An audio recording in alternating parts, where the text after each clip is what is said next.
घर के काम करने के तरीके अगर थोड़े से बदल दें हम, तो सभी होम मेकर्स के काम आसान हो जाएंगे और काफ़ी सारा समय उनका बच भी सकता है। काम की कमी नहीं होती है घर में, कंटिन्यूसली होम मेकर्स को कुछ ना कुछ काम लगे रहते हैं।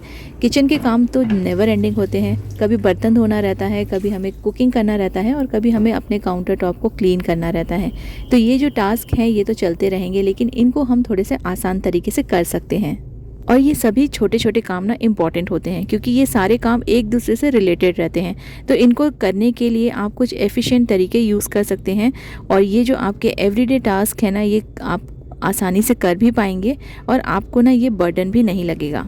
आज के वीडियो में भी आपको ऐसे ही बहुत सारे हैक्स मिलेंगे जो आपके काम आएंगे। तो चलिए स्टार्ट करते हैं आज का वीडियो। हेलो गाइस, नमस्ते and welcome back. I hope आपको आज का वीडियो एंटरटेनिंग लगेगा और यूज़फुल भी लगेगा।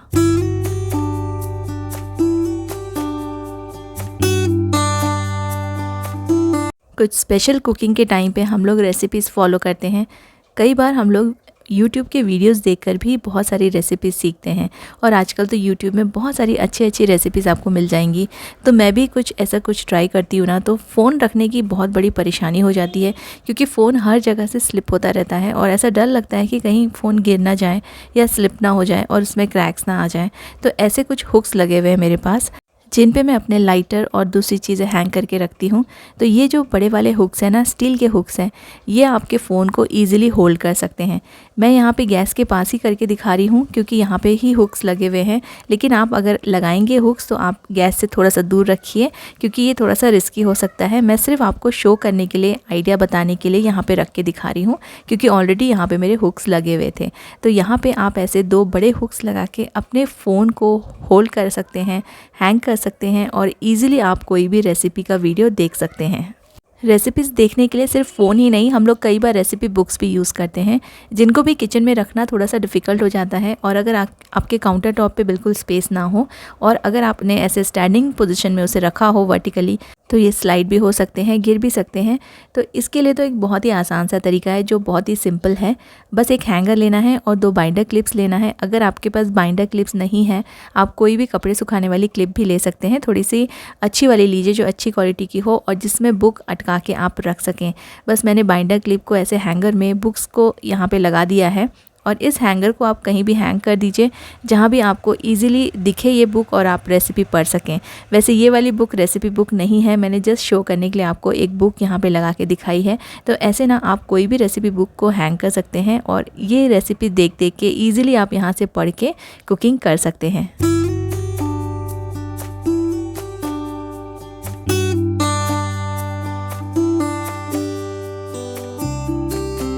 किचन में वैसे तो साफ़ सफाई हमारी लगी ही रहती है, लेकिन एक चीज़ है जो बार बार गंदी होती है और बार बार हमें इसे हर एक चीज़ निकाल के साफ़ करना पड़ता है, वो है हमारे मसाले के डब्बे। तो मेरे पास ये सिंपल सा प्लास्टिक का मसाले का डब्बा है और इसका जो बेस है ये बार बार इन मसालों से गंदा होता रहता है। कभी राई, कभी जीरा, कभी हल्दी या मिर्च गिरते रहते हैं इसमें और ये मुझे बार बार इसको क्लीन करना पड़ता है।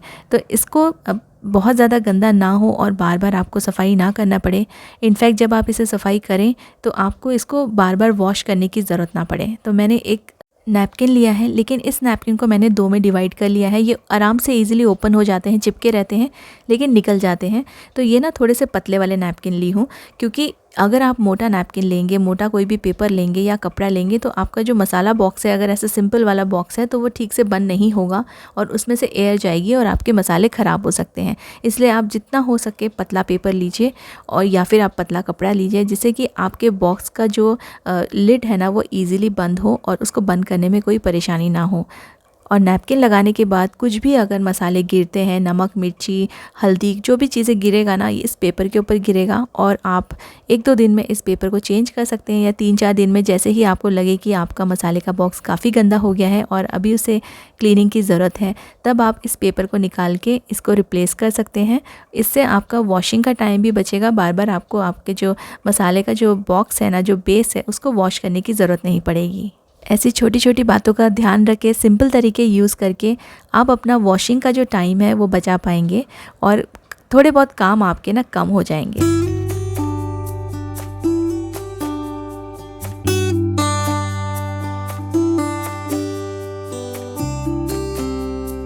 मोस्टली हमारे घरों में वाइट कलर के वॉश बेसिन्स होते हैं और इनमें दाग धब्बे लगना बहुत ही आसान होता है और इनको रिमूव करना थोड़ा सा डिफ़िकल्ट होता है। तो आपके पास अगर ऐसा शेविंग फोम हो तो आप अपने वाइट कलर के वॉश बेसिन को बहुत अच्छे से मेंटेन कर सकते हैं। थोड़ा सा ही फ़ोम लेना है आपको, बहुत ज़्यादा नहीं लेना है। और बीच बीच में मतलब डेली आपको फ़ोम से क्लीन करने की ज़रूरत नहीं है, क्योंकि ये थोड़ा सा कॉस्टली भी होता है। तो आप वंस इन 15 डेज़ क्लीन कर सकते हैं फ़ोम से, जिससे कि इसके जितने भी दाग धब्बे हैं ना वो सब रिमूव हो जाएंगे। इसको लगा के थोड़ा देर के लिए आप रख दीजिए, 2 या 3 मिनट के लिए। अच्छे से इसको स्प्रेड करना है, इसको छोड़ दीजिए 2-3 मिनट के लिए और फिर आप इसको स्क्रब कर लीजिए या कपड़े से वाइप कर लीजिए। आपका जो वाइट वॉश बेसिन है ना उसका कलर कभी भी चेंज नहीं होगा, क्योंकि कई बार ये जो वाइट बेसिन्स रहते हैं ये क्रीमिश हो जाते हैं धीरे धीरे कुछ सालों में। तो ये जो कलर अगर आप इसका वाइट ही रखना चाहते हैं तो आप बीच बीच में इसको फ़ोम से, शेविंग फोम से ज़रूर क्लीन कीजिए। कोई भी चीज़ अगर ठीक से स्टोर करके रखी नहीं जाए ना, तो जब उस चीज़ की ज़रूरत पड़ती है तो वो चीज़ें मिलने में मुश्किल होता है। मिल तो जाती है क्योंकि घर में ही रहती है, लेकिन हमारा टाइम बेकार में वेस्ट हो जाता है। तो जैसे हमारी बेडशीट्स होती हैं, बेडशीट तो बहुत बड़ी है तो इसलिए वो घूमना पॉसिबल नहीं है, लेकिन उसके जो पिलो कवर्स है ना, कई बार मैचिंग पिलो कवर्स हमें मिलते नहीं हैं। सेम बेडशीट के पिलो कवर कहीं और रखे होते हैं, तो इसमें आपका टाइम वेस्ट भी हो जाता है और कभी कभी ये पिलो कवर्स मिसप्लेस भी हो जाते हैं। तो जब भी आप अपनी बेडशीट को फ़ोल्ड करें, देखिए मैंने ना जितना हो सके छोटा छोटा फ़ोल्ड किया है। जैसे हम शोरूम्स में जाते हैं और ऐसे बेडशीट्स लेते हैं तो वो लोग बहुत ही छोटे छोटे से फ़ोल्ड करके रखे होते हैं, या आप कभी ऑनलाइन भी परचेज़ करते हैं तो जब बेडशीट आती है ना तो ऐसे छोटे फ़ोल्ड में रहती है। तो आप जितना छोटा फ़ोल्ड करेंगे आप ट्राई कीजिए ऐसे अच्छे से फ़ोल्ड करके रखने का। और इसके अंदर ही ना फ़ोल्ड करने के पहले आप अपने जो पिलो कवर्स हैं बेडशीट के, उसके सेम बेडशीट में उसके पिलो कवर्स भी अंदर डाल दीजिए और छोटा फ़ोल्ड कीजिए। आपको रखने में भी ईजी रहेगा और ये बहुत ही सुंदर लगेगी। आप अपने एक साथ जब जहाँ भी बेडशीट रखते हैं ना तो सारी बेडशीट्स को आप ऐसे फ़ोल्ड करके रख सकते हैं। इसमें पिलो कवर भी साथ में रखिए, कभी भी मिसप्लेस नहीं होंगे। वाटर स्टेन्स को रिमूव करने के लिए हम लोग अपने टैप को बहुत ज़्यादा स्क्रब करते हैं, बट एक्चुअली इसको स्क्रब करने की बिल्कुल भी ज़रूरत नहीं है। आप बस कोई भी तेल ले लीजिए, नॉर्मल तेल, हेयर ऑयल भी ले सकते हैं या फिर आप बेबी ऑयल भी ले सकते हैं, और किसी भी कपड़े में या फिर कॉटन में लगाइए। और फिर जो जितने भी टैप हैं आपके घर में, जितने भी फिक्चर्स हैं, उसको आप इस कपड़े से वाइप कर लीजिए। आपको स्क्रब करने की भी ज़रूरत नहीं पड़ेगी और एक अच्छा सा शाइन आ जाएगा। जितने भी वाटर स्टेन्स हैं, हार्ड वाटर स्टेन्स हैं, वो निकल जाएंगे। स्क्रब करने में हमारा टाइम भी वेस्ट होता है और हमारे हाथ भी काफ़ी दर्द होते हैं। तो आप बस ये ऑयल से क्लीन करेंगे ना तो आपके जो जितने भी वाटर स्टेन्स हैं वो सब निकल जाएंगे। कई बार हमारे फ़ोन की स्क्रीन बहुत गंदी हो जाती है और कितना भी वाइप करो इसके जो दाग है ना वो निकलते नहीं हैं और फिर पिक्चर्स क्लियर नहीं दिखती हैं। सिमिलरली हमारे जो ग्लासेस रहते हैं वो भी बहुत ज़्यादा गंदे हो जाते हैं और इनको कितना भी साफ़ करो इनमें कुछ स्टेन्स ऐसे आ जाते हैं जो रिमूव नहीं होते हैं। एक बहुत ही अच्छा सा स्प्रे मैं आपके साथ शेयर कर रही हूँ, इसका लिंक भी मैं आपको दे दूँगी। ये इससे ना आप अपने फ़ोन के स्क्रीन्स, अपने टीवी के स्क्रीन या फिर अपने जो ग्लासेस हैं उनके उसको आप वाइप कर सकते हैं, जिससे कि उसमें जितने भी दाग धब्बे हों, कोई भी स्टेन होना, सब कुछ रिमूव हो जाता है। बहुत ही अच्छा है और बहुत ही अच्छे से ये क्लीन कर देता है। बस आपको स्प्रे करना है, हल्का फुल्का ही स्प्रे करना है, बहुत ज़्यादा मत कीजिए। 1 या 2 बार ही आप स्प्रे कीजिए और इसको आप डेली मत यूज़ कीजिए, जैसे हफ्ते में 1 आध बार आप यूज़ कर सकते हैं। और इससे आपका जो फ़ोन स्क्रीन है, आप इसको टीवी स्क्रीन को क्लीन करने के लिए भी यूज़ कर सकते हैं। बहुत ही अच्छे से साफ़ हो जाएगा, सारे दाग धब्बे निकल जाएंगे, जितना भी डस्ट जमा है ना इसके अंदर वो भी निकल जाएगा और आपके जो ग्लासेस हैं, जो स्पेक्स हैं, वो भी बहुत ही अच्छे से इससे क्लीन हो जाएंगे।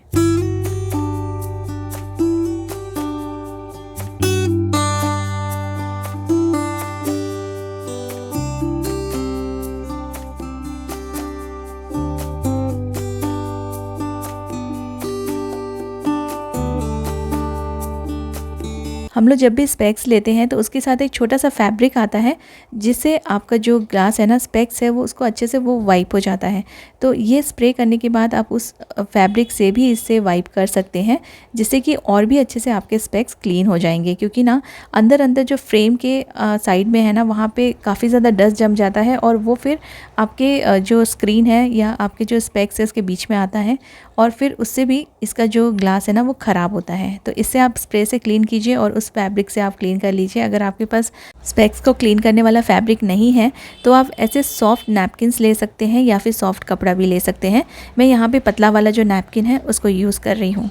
और इसको आप अपने फ़ोन के कवर्स भी क्लीन करने के लिए यूज़ कर सकते हैं, क्योंकि यूज़ करते करते ना अंदर ही अंदर से ये काफ़ी ज़्यादा गंदे हो जाते हैं। आप इसके हेल्प से अपने फ़ोन के कवर अंदर और बाहर दोनों तरफ से क्लीन कर सकते हैं।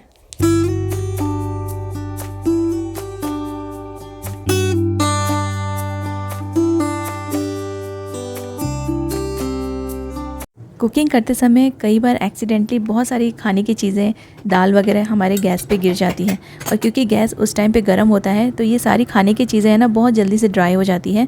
फिर इसको क्लीन करने में बहुत ज़्यादा मेहनत और टाइम लगता है। गैस के ऊपर ऐसा अगर कोई लिक्विड गिर जाए या खाने की कोई भी चीज़ गिर जाए और बहुत जल्दी से वो ड्राई हो जाए, तो आप ना उसको एकदम से स्क्रब मत कीजिए। थोड़ा आप उसमें साबुन का पानी डाल के रख दीजिए। नॉर्मल पानी भी डाल सकते हैं, लेकिन अगर साबुन का पानी डालेंगे तो ये काफ़ी अच्छे से क्लीनिंग में भी हेल्प करेगा। और इसको आप 2-3 मिनट के लिए छोड़ दीजिए। आप दूसरे कुछ काम कर लीजिए तब तक किचन के, और फिर 2-3 मिनट के बाद आप इसको स्क्रब कर लीजिए। क्योंकि मेरा जो बर्नर है वो ग्लास बर्नर है, ग्लास टॉप है, इसलिए मैं यहाँ पे बहुत ही सॉफ्ट वाला ब्रश यूज़ करती हूँ। तो इससे क्लीनिंग भी अच्छी हो जाती है और इसमें स्क्रैचेस भी नहीं आते हैं। तो सोप का पानी डाल के आपने रखा था, उसको आप 2-3 मिनट के बाद स्क्रब कर लीजिए। बहुत ही आसानी से कुछ भी अगर गिरा होगा ना और जम गया होगा, ईज़िली ये रिमूव हो जाएगा और आपका जो गैस है वो साफ़ हो जाएगा। और इस सोपी वाटर को साफ़ करने के लिए आप माइक्रोफाइबर के कपड़े यूज़ कीजिए या फिर कोई भी कॉटन का कपड़ा यूज़ कीजिए, जिससे कि आपका जो गैस है वो एकदम साफ़ हो जाएगा, चमकने लगेगा। इसके नॉब्स में भी कुछ पानी गया था, तो आप उस नॉब को भी निकाल के क्लीन कर सकते हैं। ये ईज़िली रिमूव हो जाते हैं और अंदर की गंदगी आप साफ़ कर सकते हैं।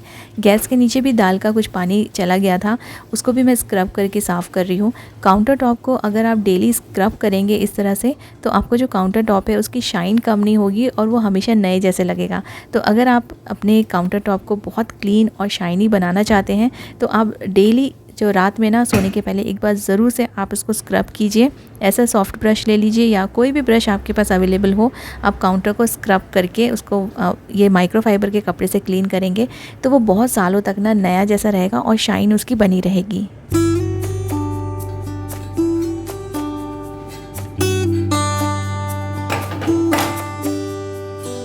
उम्मीद करती हूँ आज के हैक्स आपको अच्छे लगे होंगे और आप इन्हें ज़रूर से यूज़ करके देखेंगे। Thank you so much for watching.